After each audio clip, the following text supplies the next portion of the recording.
दोस्तों जय मसीह। बेहद बेहद खुशी कि इस वक्त मैं आपके बीच एक जबरदस्त प्रचार गुड फ्राइडे पर मैं करने जा रहा हूं। लेकिन उसके पहले आपको बता दूं कि मसीह मंथन बैठक एवरी सैटरडे आपके बीच में जो है वो लाइव होता है। साथ ही साथ दोस्तों 3 प्लेटफॉर्म पर आपके बीच में हम जो है प्रभु का वचन डालते हैं, लाते हैं और आपके लिए उपलब्ध कराते हैं। फेसबुक, यूट्यूब, इंस्टाग्राम पर फॉलो करें, सब्सक्राइब करें और दोस्तों को भी रिकमेंड करें कि ये पेज को और यह चैनल को आप लोग जो है फॉलो कर सकते हैं ना। दोस्तों मैं चाहता हूं कि आपको बता दूं, मसीह मंथन बैठक से संबंधित कोई भी जानकारी अगर आपको चाहिए तो MMB ऑफिस हेड इंचार्ज जो है सिस्टर सेवान, आप इनको कॉल कर सकते हैं और ये आपको बाकी जानकारियां दे सकते हैं। साथ ही साथ मसीह मंथन बैठक 29 राज्यों में कहां एडमिन के तौर पे काम कर रहा है, उसकी पूरी जानकारी आपको नीता सोलोमन दे सकते हैं कि कौन से स्टेट का कौन सा एडमिन है। साथ ही साथ अगर किसी को भी आत्मिक सलाह चाहिए तो सिस्टर शकुंतला जी को कॉल कर सकते हैं और वो आपको जो है बाकी जानकारी दे सकते हैं। साथ ही साथ मैं चाहता हूं कि जवानों की सभा आप देख सकते हैं, महिलाओं की सभा यानी कि लेडीज मीटिंग, और साथ ही साथ में बच्चों की सभा कहाँ होती है, कब होती है और कैसे होती है, इसकी पूरी जानकारी आपको जो है सिस्टर सेवान दे देंगी 777 के नंबर पर। साथ ही साथ फिजिकल वर्चुअल कब होता है इसकी भी जानकारी आपको जो है दी जाएगी ना। दोस्तों मसीह मंथन बैठक 29 राज्यों में काम कर रहा है, जिसका एक एडमिन आपको जो है मैं अभी इस वक्त में बता देता हूं। महाराष्ट्र के लिए, उसके बाद में पंजाब के लिए, छत्तीसगढ़ के लिए, गोवा के लिए, हरियाणा के लिए, झारखंड के लिए, बिहार के लिए, उड़ीसा के लिए, वेस्ट बंगाल और सिक्किम के लिए, नॉर्थ ईस्ट और असम के लिए, फिर उसके बाद में हिमाचल के लिए, और फिर उसके बाद में दिल्ली के लिए, उत्तराखंड के लिए, गुजरात के लिए, यूपी के लिए, MP के लिए और चंडीगढ़ के लिए, फिर उसके बाद में तेलंगाना, आंध्र प्रदेश के लिए और जम्मू कश्मीर के लिए, फिर राजस्थान के लिए और अरुणाचल प्रदेश के लिए। ऐसे करके आपके लिए एक स्टेट का एक एडमिन खरी शिक्षाओं का व्हाट्सएप ग्रुप बनाता हुआ आपके बीच में काम करेगा। साथ ही साथ में इंटरनेशनल पाकिस्तान, नेपाल और अदर स्टेट्स, अदर कंट्रीज के लिए सिस्टर सिवान जो है ये इंटरनेशनल व्हाट्सएप ग्रुप को संभालती हैं और चलाती हैं ना। दोस्तों जल्दी से बता दूं, मसीह मंथन बैठक का फार्म हाउस बाइबल कॉलेज के तौर पे बनकर लगभग जून के महीने के पहले तैयार हो जाएगा, और जिसके चलते हम जून के महीने से आपके लिए जो है एंट्री यानी कि जो स्टूडेंट्स आना चाहते हैं उनकी रजिस्ट्री शुरू कर चुकेंगे बैच नंबर 42 के रूप में। तो हम चाहते हैं कि जो ऊपर नंबर दिया गया है उस पर कॉल करें और अपनी रजिस्ट्री करा लें।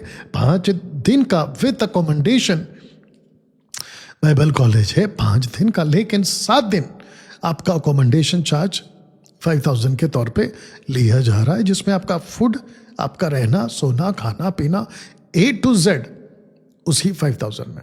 याद रखिए बाइबल कॉलेज फ्री है, अकोमोडेशन चार्ज 5000 है।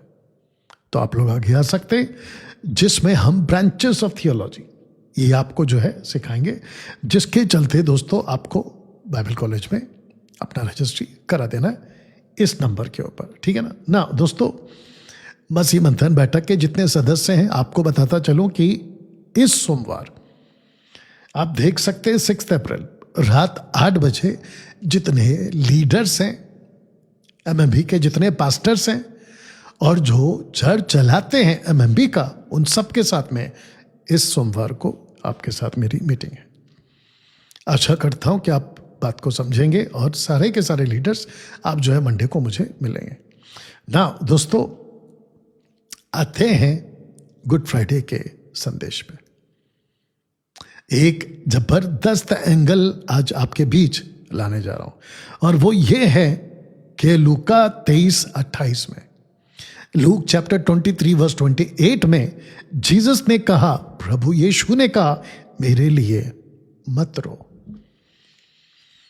या आपको अभी से बता देता हूं कि प्रभु यीशु को यरूशलेम की उस गलियों से आखिरी बार लेकर जा रहे थे। जी हां, आखिरी बार यरूशलेम की उस गलियों से। यीशु के कंधे पे क्रूस और वहां पे लगभग बड़ी भीड़ और उन भीड़ के अंदर रोती हुई महिलाएं, उन महिलाओं को प्रभु यीशु ने एक नाम दिया, और वो नाम क्या है अभी रखूंगा, वचन के अंदर ही है, और जिसके चलते गुड फ्राइडे का ये संदेश आप सभी के लिए जबरदस्त होने वाला है। मेरी रिक्वेस्ट है पूरा देखना। देखने के बाद अगर आपको लगता है कि डैनियल भाई ये ऐसा प्रचार है कि इसको बाकी मसीह लोगों ने भी देखना चाहिए, तो पहुंचा देना, यानी कि फॉरवर्ड कर देना उनके व्हाट्सएप के ऊपर। इसकी लिंक 3 प्लेटफॉर्म से कहीं से भी उठा के दे देना। तो दोस्तों, आपके बीच ये 2 बातें, मत रो और रो, कहां लिखा है ये वाला, पढ़ते हैं। लोगों की बड़ी भीड़ उसके पीछे होली, यीशु के पीछे बहुत सी स्त्रियां भी जो उसके पीछे छाती पीटती हुई विलाप करती थी। सुनिए वचन 28, यीशु ने उनकी ओर फिर कर कहा, अब नाम दे रहा, वीपिंग मदर्स को वो नाम दे रहा है, आंसू बहाने वाली माओं को वो एक नाम दे रहा है, और वो नाम है कि यरूशलेम की पुत्रियों, डॉटर्स ऑफ जेरूशलेम, यरूशलेम की पुत्रियों, यरूशलेम। तो दोस्तों, इस गुड फ्राइडे के प्रचार में यरूशलेम का कनेक्शन देने जा रहा हूं।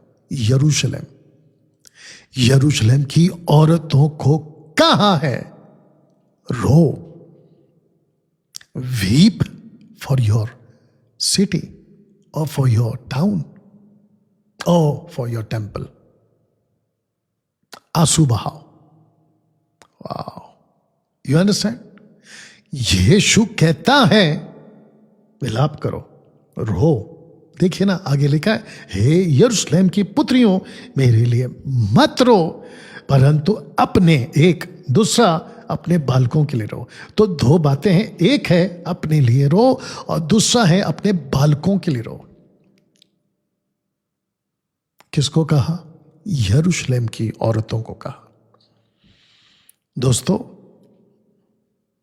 ईव यानी कि हव्वा, जानते हो क्यों रखा गया आदम के द्वारा नाम? बच्चे पैदा करने वाली औरत। आप जाके पढ़ लीजिए उत्पत्ति का 3रा अध्याय।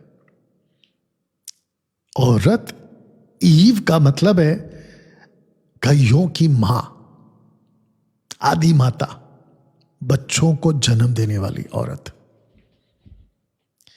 यीशु यहां कहता है यरूशलेम की पुत्रियों, एक खुद के लिए रो और दूसरा अपने बच्चों के लिए रो। ऐसा प्रभु यीशु ने क्यों कहा? Important part. तो जिसके चलते दोस्तों क्यों कहा था रो, यरूशलेम की पुत्रियों क्यों कहा था, आज इसको आपको समझाते हैं। सबसे पहले भजन संहिता उसका 122 का 6 आपके बीच में रखने जा रहा हूं। यरूशलेम की शांति का वरदान मांगो, मेरी प्रेमी कुशल से, तेरा प्रेमी कुशल से रहे, तेरे प्रेमी कुशल से रहे। इंग्लिश में लिखा है प्रे फॉर जेरूशलेम। ऐसा दाऊद जो प्रॉफिट है वो ऐसा क्यों कहता है? यरूशलेम की पुत्रियों रो। फिर कहता है कि यरूशलेम की शांति के लिए प्रार्थना करो, यानी कि वरदान मांगो। यिर्मयाह की किताब उसका 3 का 17 कहता है कि उस समय यरूशलेम यहोवा का सिंहासन कहलाएगा और सब जातियां उसी यरूशलेम में मेरे नाम के निमित्त इकट्ठा हुआ करेंगी। यरूशलेम, अब इसको पढ़ते हैं जकरया चैप्टर 8 एंड वर्स 3, यहोवा यूं कहता है, मैं सियोन में लौट आया हूं और यरूशलेम के बीच में वास किए रहूंगा। यरूशलेम की सच्चाई का नगर कहलाएगा, सेनाओं का यहोवा का पर्वत पवित्र पर्वत कहलाएगा। दोस्तों, यरूशलेम की औरतों को क्यों कहा कि रो? क्योंकि प्रभु चाहते हैं यरूशलेम प्रभु यीशु के गुड फ्राइडे को बहाए गए लहू का कीमत जाने। वाह! आज इस वीडियो को देखने वाला एक एक सदस्य, मैं चाहता हूं कि आप प्रभु यीशु के बहाए गए कीमत को आप अपने लिए जाने। यीशु नहीं चाहता कि हम उसके लिए शौक मनाएं। आज 90% ईसाई लोग यही करते हैं, वो प्रभु यीशु के लिए दुख मना रहे हैं, जबकि प्रभु कहता है कि मेरे लिए मत रो, तुमको रोना है खुद के लिए, यरूशलेम को रोना है खुद के लिए ना। दोस्तों, यूहन्ना 2:17 पढ़ते हैं, लिखा है कि तब उसके चेलों को स्मरण आया कि लिखा है कि तेरे घर की धुन मुझे खा जाएगी। देख लीजिएगा। और ये कहां लिखा है? भजन संहिता 69 का 9 में।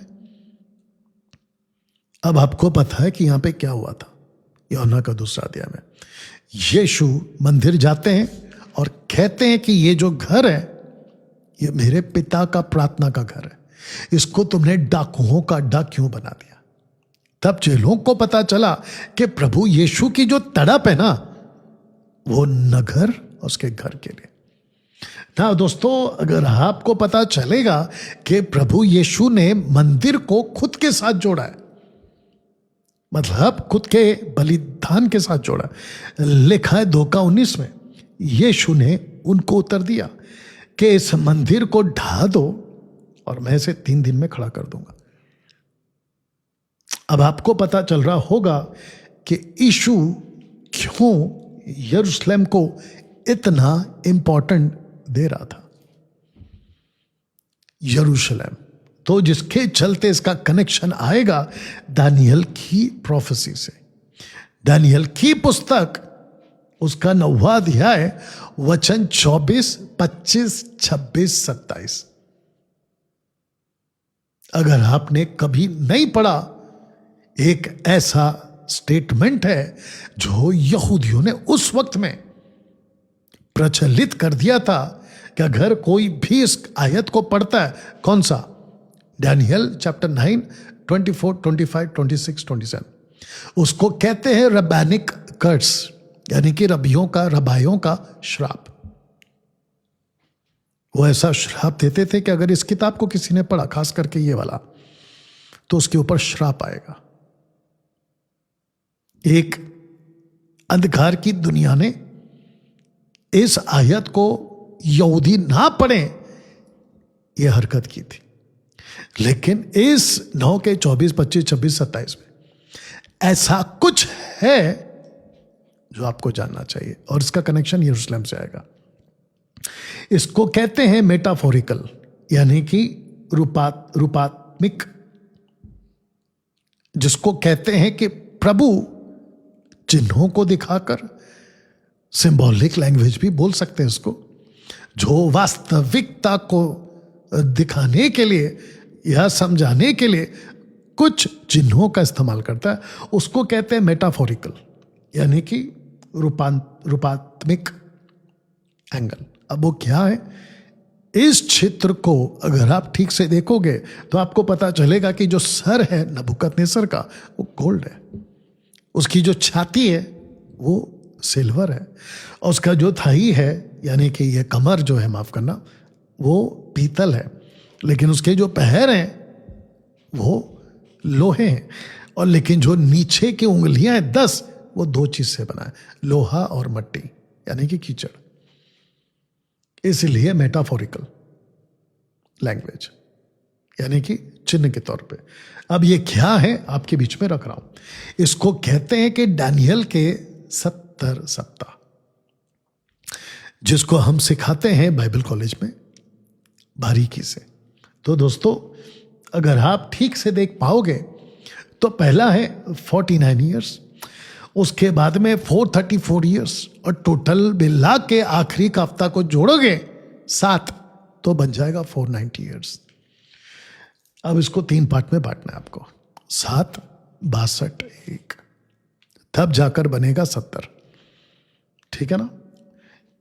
इसको मैंने रखा हूं आपको समझाने के लिए, उसका सीधा कनेक्शन है यरूशलेम से। फिर आपके लिए यह रखा हूं ताकि आपको पता चले आखिरी का जो हफ्ता है उसको 2 पार्ट्स में बांटा गया है, 3.5, 3.5। आइए इसको पहला पढ़ते हैं, 24 को पढ़ते, 9 का 24। तेरे लोगों और तेरे पवित्र नगर यरूशलेम के लिए 70 सप्ताह ठहराए गए। जब यीशु अपने कंधे पे क्रूस उठाकर जा रहे थे ना, जिसको आज पूरा विश्व गुड फ्राइडे कहता है ना, उस दिन इस वचन के हिसाब से वो आखिरी हफ्ता बीत रहा था। डैनियल की प्रोफेसी, कुछ बातें यरूशलेम से संबंधित आपके बीच में रखता हूं।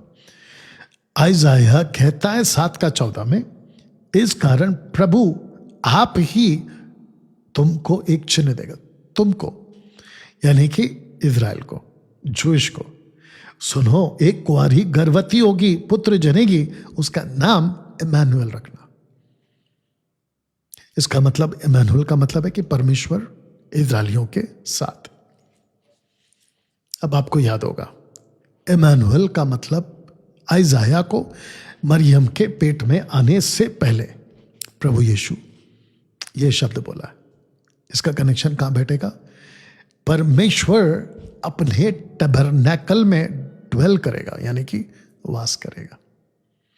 मूसा को कहा, मैं तुम्हारे बीच रहना चाहता हूं, इसलिए निवास स्थान बनाना, तंबू, मिलाप वाला तंबू, मैं उसमें रहूंगा। उसका कनेक्शन यरूशलेम से आखिरी तक बने रहना, तब समझेगा। 9 का 6 आइजाया कहता है कि हमें एक पुत्र दिया गया, हमें यानी कि जूश को। अब इसका लूका 2 का 11 में कि आज दाऊद के नगर में तुम्हारे लिए, कौन सा नगर? दाऊद का नगर। दाऊद का नगर कौन सा है? यरूशलेम। एक उद्धारकर्ता जन्मा है, यही मसीह प्रभु है। वाह! अब आपको पता चल रहा होगा कि ये जितने भी प्रोफेसीज हैं ओल्ड टेस्टमेंट के, आइजाया के, डैनियल के, इन सब का कनेक्शन एक नगर से है जिसका नाम है यरूशलेम। अब आपको पता चला क्यों प्रभु ने कहा कि अपने लिए और अपने बालकों के लिए रहो। किसको कहा? यरूशलेम की औरतों को कहा, महिलाओं को कहा। दोस्तों, अभी तक क्या समझ में आ रहा है? बात को आगे बढ़ाते हैं। एक प्रॉफिट है, उसका नाम है साइमन, शिमोन। पढ़िए लूका 2 का 25। देखो, यरूशलेम में शिमोन नाम का एक मनुष्य था, वह मनुष्य धर्मी और भक्त था। अब जरा शब्द को ध्यान दीजिए, इजराइल की शांति की बाट जो रहा था और पवित्र आत्मा उस पर था। इजराइल की शांति की बाट जो रहा था। प्रभु यीशु ने क्या कहा औरतों से? मेरे लिए क्यों रो रहे हो? तुमको मेरे लिए नहीं रोना है, तुमको खुद के लिए रोना है।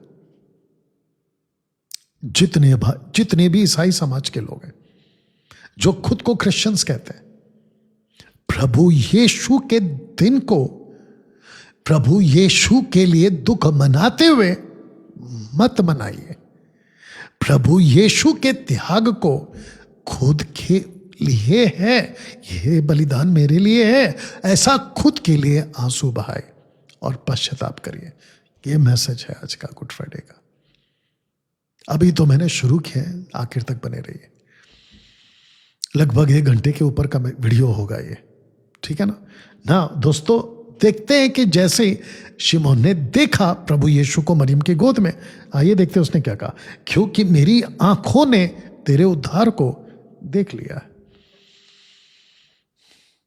तो प्रभु यीशु का पैदा होना प्रॉफिटिकली, यीशु का मरियम के पेट में आना प्रॉफिटिकली, यानी कि भविष्यवाणी के तौर पे।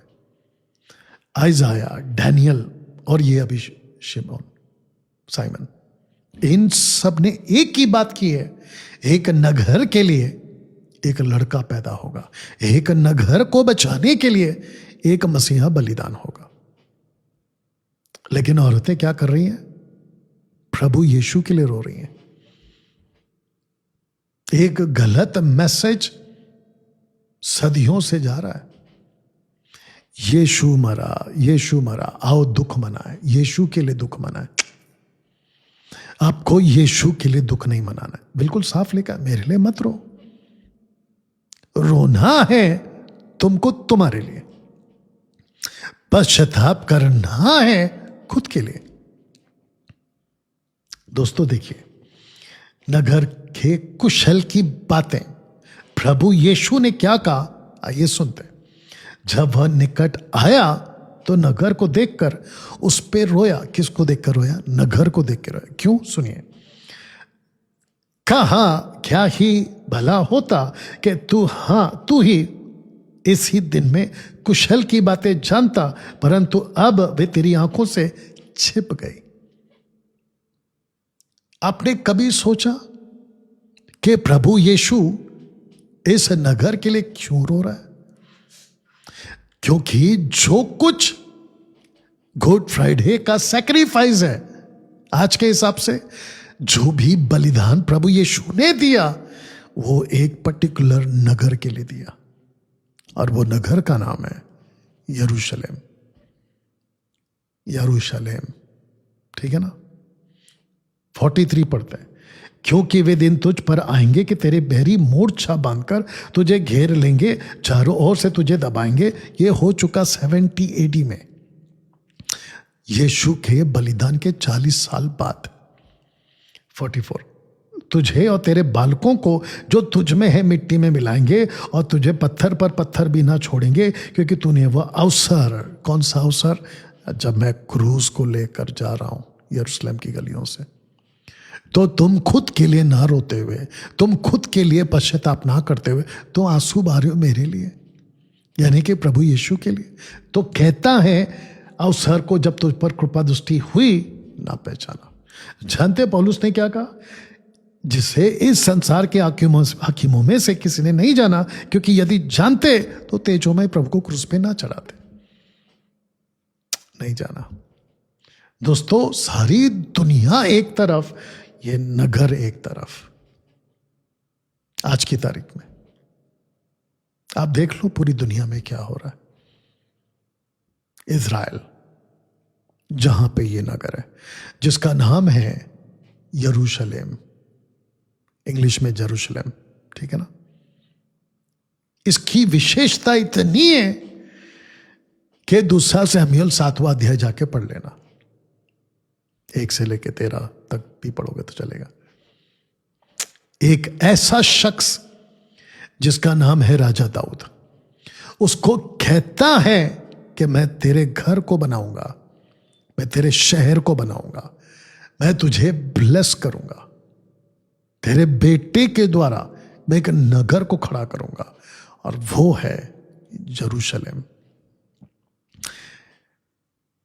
नबूकदनेस्सर, माफ करना, निकोदेमोस, या नबूकदनेस्सर, किंग नबूकदनेस्सर इस शख्स को खड़ा करता है, और ये वचन अगर आप पढ़ोगे तो पूरा का पूरा वो नगर को डिस्ट्रॉय करा देता है। कौन सा? यरूशलेम। देख लीजिएगा वजह क्या है। उस वक्त के, क्योंकि परमेश्वर ने कहा था राजा दाऊद से, अगर तेरा बेटा गलत करेगा तो मैं ये शहर को सजा दूंगा, यानी कि नाश करूंगा। और आप जानते हैं कि राजा सुलेमान ने क्या किया? अश्तोरेत, किमोश, मोलेक, इन सब देवताओं के, बाल देवता, मिस्र के देवता, इन सबको पूजा करना शुरू कर दिया था, आइडल्स। तो जिसके चलते इस शख्स को लाया, इस शहर को टोटल डिस्ट्रॉय किया, और जो मिलाप वाला तंबू था उसको लूट के लेके गए। देख लीजिएगा, मंदिर का भवन फूंक दिया, परमेश्वर का जो भवन था ना, मंदिर फूंक दिया, यरूशलेम की शहरपना को तोड़ डाला। ना इसी नगर को फिर से बसाऊंगा। यिर्मयाह 29:11। इसी नगर के लिए फिर से कुशल की बात है। जो कल्पनाएं मैं तुम्हारे विषय में करता हूं वो हानि की नहीं परंतु लाभ की है, कुशल की। अब आपको पता चला कि प्रभु ने क्यों कहा कि मैं नगर को देख के रो रहा हूं, क्योंकि जिस शहर को 490 साल का पाप की वजह से नबूकदनेस्सर का 70 साल की गुलामी में चला गया, 490 साल के बाद फिर से दानियल की प्रोफेसी के अनुसार मसीहा नगर में आता है और एजरा उसी यरूशलेम को फिर बनाता है। अब मैं चाहता हूं कि आप इसको पढ़े 23:37। हे यरूशलेम यरूशलेम, तू जो भविष्यवक्ताओं को मार डालता है, जो तेरे पास भेजे गए उन्हें पथरवाह करता है। कितनी ही बार मैंने चाहा कि जैसे मुर्गी अपने बच्चों को अपने पंखों के नीचे इकट्ठा करती है, वैसे मैं भी तेरे बालकों को इकट्ठा करूं, परंतु तूने ना चाहा। देख लीजिएगा, मुर्गी अपने बच्चों को जैसे संभालती है, मैं यरूशलेम को संभालूंगा। यरूशलेम यरूशलेम। हाँ दोस्तों, स्टीफन 34 AD में, जिसको कहते हैं the 70th week of Daniel prophecy, नगर के बाहर निकालकर मार डाला। किसने? यरूशलेम के लोगों ने, इजराइल ने, जूइश लोगों ने। तब प्रभु यीशु ने कहा, इन सब बातों को जानकर, ये सब बातों को समझकर कि अगर रोना है तो खुद के लिए रो और अपने बच्चों के लिए रो। क्यों? क्योंकि तुम्हारे बच्चे मेरा बलिदान, गुड फ्राइडे का बलिदान, सैक्रिफाइस, उसका महत्व समझे ही नहीं। मैं आज पूरे मसीह समाज से कहना चाहता हूं, आपको गुड फ्राइडे का महत्व समझना है। प्रभु यीशु क्रूस पे क्यों मरे उसको समझना है। दिन को सेलिब्रेट मत करिए, गुड फ्राइडे को मातम मनाते हुए, फास्टिंग करते हुए वो मत करिए। उसके मकसद को समझिए कि प्रभु ने क्यों किया। ना दोस्तों, इसी नगर से सारी दुनिया के लिए, इसी नगर से सारी दुनिया के लिए सुसमाचार निकला था। इस वचन के हिसाब से यरूशलेम से लेकर सब जातियों में मन फिराव कर पापों की क्षमा का प्रचार उसी के नाम से किया जाएगा। प्रभु यीशु ने इस नगर से अपने 12 चेले, अपने 120 चेले, अपने 70 चेले और 1 कुरिन्थियों 15 के हिसाब से 500 छुपे हुए चेले, इन सबको इसी नगर से भेजा।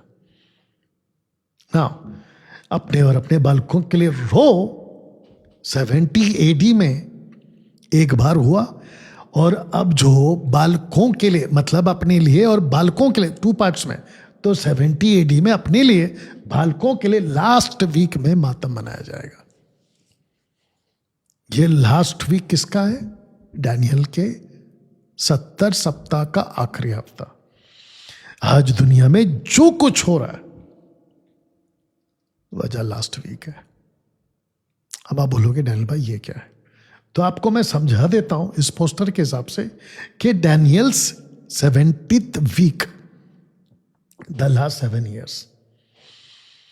1 थिस्सलुनीके 5:3 कि जब सब कुछ ठीक लग रहा होगा अचानक विपत्ति आ जाएगी, क्योंकि ये 3.5 साल को पूरी दुनिया के लिए कौन? एंटी क्राइस्ट शांति की वाचा बांधेगा। लेकिन जैसे ही 3.5 साल बीत जाएंगे, ये सबके दाहिने हाथ में, सबके दाहिने हाथ में, देख लीजिएगा, एंटी क्राइस्ट 666 का नंबर डालेगा दाहिने हाथ में। तो ये दाहिने हाथ का कनेक्शन क्या, मैं अभी से बता देता हूं, हालांकि मैं बाइबल कॉलेज में डिटेल में समझाता हूं। दाहिना हाथ जूइश का कनेक्शन है। रैप्चर में जो छूट जाएंगे मसीह लोग, वो एंटी क्राइस्ट के पास ऐसे ही लड्डू की तरह चले जाएंगे, क्योंकि बरमाए जाएंगे। ठीक है ना? अविश्वासी लड्डू की तरह एंटी क्राइस्ट के पास चले जाएंगे, वो भी भरमाए जाएंगे। लेकिन जो नहीं जाएगा एंटी क्राइस्ट के पास, छाप नहीं लेगा ना, वो जूइश है, इस्राएल। तो जो पास्टर्स ये कहते हैं कि पूरी दुनिया को 666 का स्टैंप लगेगा, तो भैया नहीं, 666 का स्टैंप को फोर्सफुली जिनको लगाया जाएगा वो जूइश होगा उस दिनों में, उन दिनों में। तब प्रभु ने कहा था कि अपने बालकों के लिए रो, अपने बालकों के लिए रो। द लास्ट वीक, डैनियल का 70th वीक का आखिरी हफ्ता में ये सब कुछ होने वाला है। इसलिए प्रभु ने कहा था कि अपने बालकों के लिए रो। यरूशलेम, यरूशलेम, ठीक है ना। लूका 23 का 29, क्योंकि देखो वे दिन आते हैं, कौन सा, 70th वीक, जिनमें कहेंगे कि धन्य है जो बांझ है, और वे जो गर्भ जो ना जने, और वे स्तन जिन्होंने दूध ना पिए। इसका मतलब लोग कहेंगे अच्छा हुआ यहूदियों कि तुमको बच्चे नहीं है, अच्छा हुआ यहूदियों कि मां कि तुमने बच्चों को जन्म नहीं दिया। ऐसा क्यों? क्योंकि एंटी क्राइस्ट भयंकर टॉर्चर, ताड़ना, यातना देगा जूइश को।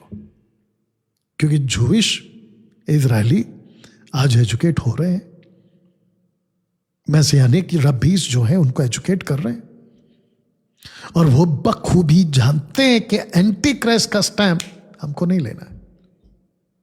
इसीलिए बोल रहा हूं। अब इसको सुनते हैं, लूका 23 का 30।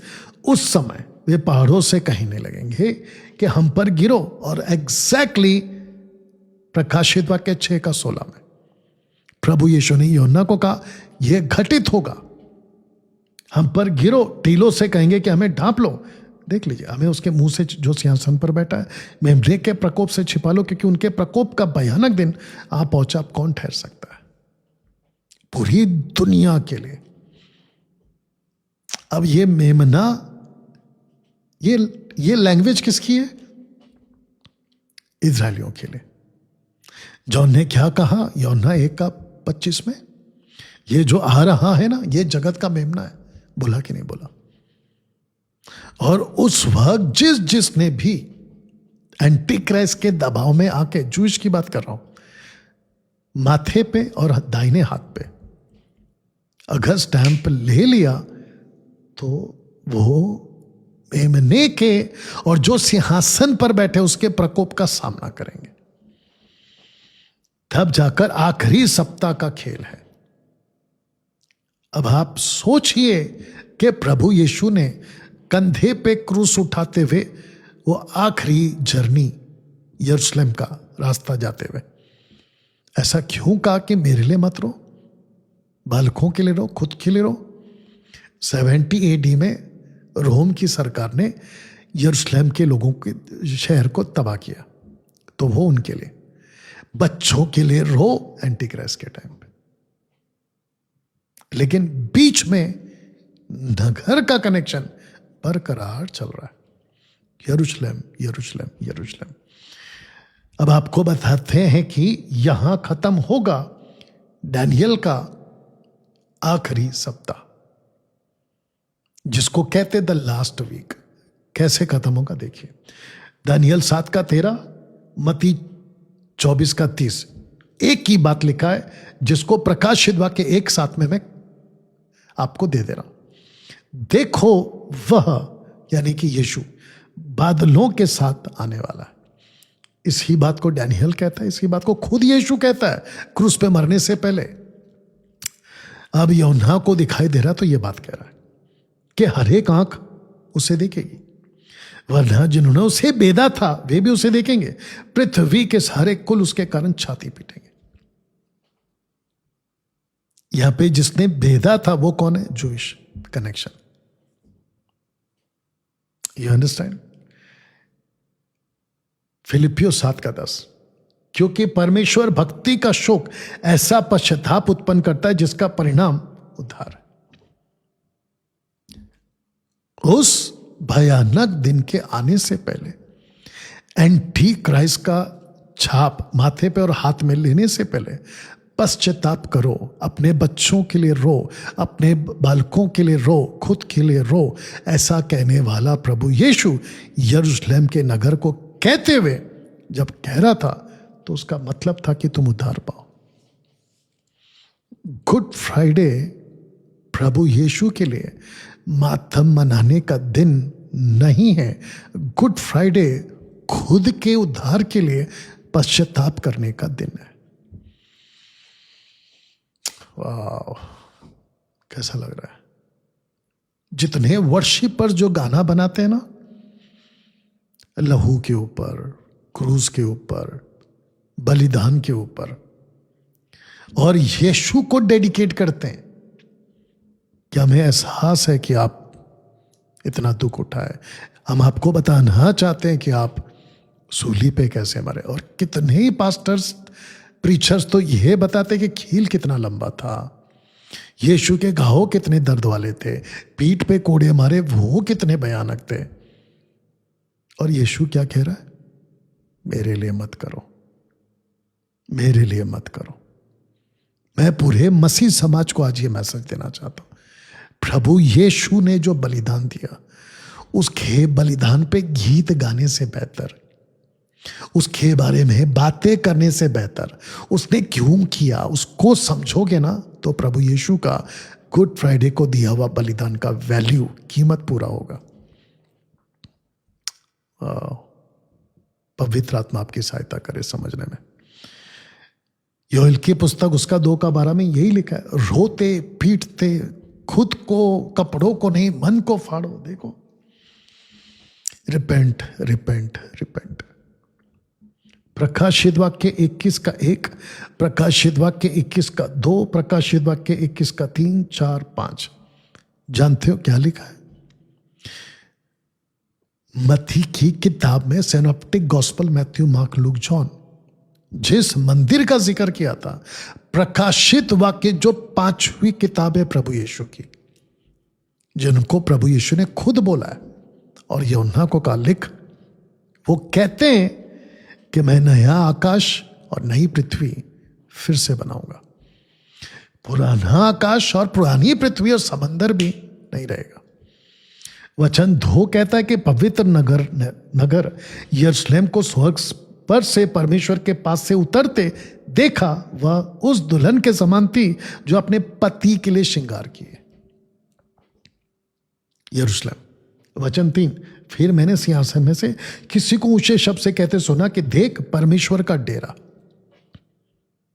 अब आपको पता चला कि मरियम से क्यों कहा था कि जो तेरे पेट में बच्चा उसका नाम इमैनुअल रखना, क्योंकि मैं डेरा करना चाहता हूं ना। दोस्तों, वचन 4, उनकी आंखों से वह आंसू पहुंच डालेगा और उसके बाद मृत्यु ना रहेगी, ना शोक, ना विलाप, ना पीड़ा रहेगी, पहली बातें जाती रहे।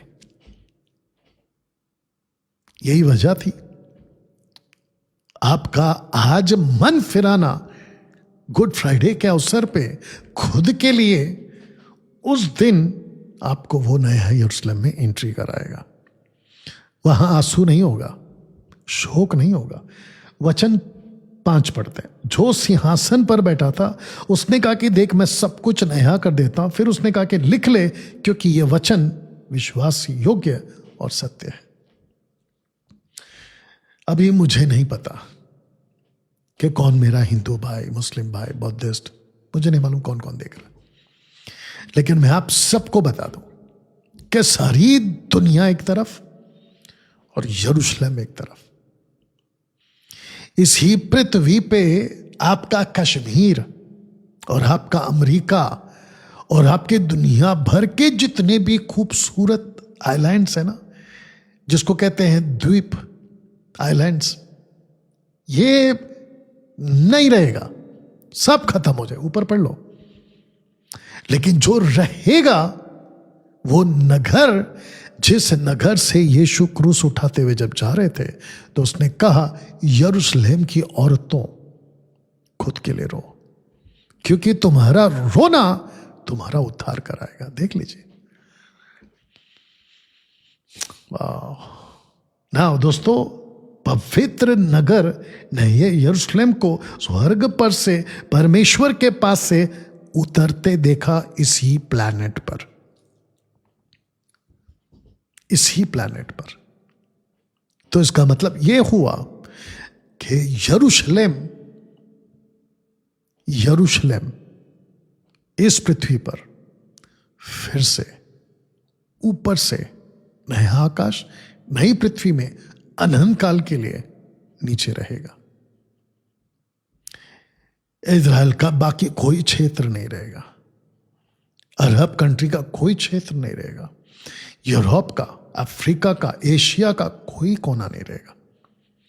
इस पूरे पृथ्वी पर, जिसको नया आकाश नई पृथ्वी कहता है, एक नगर रहेगा और वो है यरूशलेम, पवित्र नगर। बताता हूं 21 का 19। फिर जिन 7 स्वर्गदूतों के पास 7 पिछली विपत्तियां से भरे हुए 7 कटोरे थे, उनमें से एक मेरे पास आया और मेरे साथ बातें करके कहा, इधर आ, मैं तुझे दुल्हन अर्थात मेमने की पत्नी दिखाऊंगा।